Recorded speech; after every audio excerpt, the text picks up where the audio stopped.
12 வருடங்களுக்கு முன்னாடி 9 வால் கொண்ட நரி ஒண்ணு திடீர்னு வந்துச்சு. அந்த நரியோட நீளமான வால் மலைகளை தகர்த்து கரைக்கு வர்ற கடல் அலைகளோட உயரத்தையும் அதிகரிச்சது. அந்த நரியை பிடிச்சு ஒரு மனித உடல் அடக்கறதுக்காக அவர் தன்னையே அர்ப்பணிச்சாரு. நருட்டோ, ஒழுங்கா வந்துரு. நீ மட்டும் ஜெயிக்கல மாட்டா. இந்த வாட்டி அளவு மீறி போயிட்ட நருட்டோ. அவன் ஸ்டோன் ஃபேசஸ் மேலயே ஏறிட்டான். அவன் அது மேல எல்லாம் பெயிண்ட் அடிச்சு விளையாடிக்கிட்டு இருக்கான். நீங்க எங்க இருந்து வந்தீங்க யுருகா சென்சே? இங்க என்ன பண்றீங்க?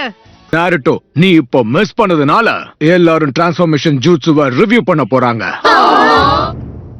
ஆல்ரைட், நான் தான் சக்குரா ஆரம்பிக்கலாம். டிரான்ஸ்ஃபார்ம். நீ சொதப்பதான் போற. எனக்கு அத பத்தி கவலை இல்ல. நருட்டோ, உன் பெஸ்ட் கூட. டிரான்ஸ்ஃபார்ம். உன்னுடைய விளையாட்ட மரியாதைய நிறுத்து. இது உனக்கு கடைசி வார்னிங்.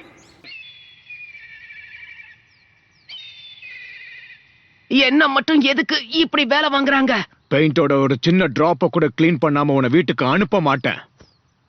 இல்ல, எல்லாத்தையும் யோசிச்சு பார்த்தேன். நீ எல்லாத்தையும் கிளீன் பண்ணதுக்கு அப்புறம் நாம 2 பேரும் சாப்பிட போலான்னு தோணுச்சு. நீ என்ன நினைக்கிற? நாருட்டோ,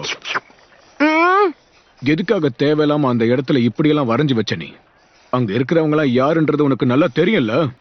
நீங்க எனக்கு ஒரு சின்ன உதவி செய்யணும் சென்சே.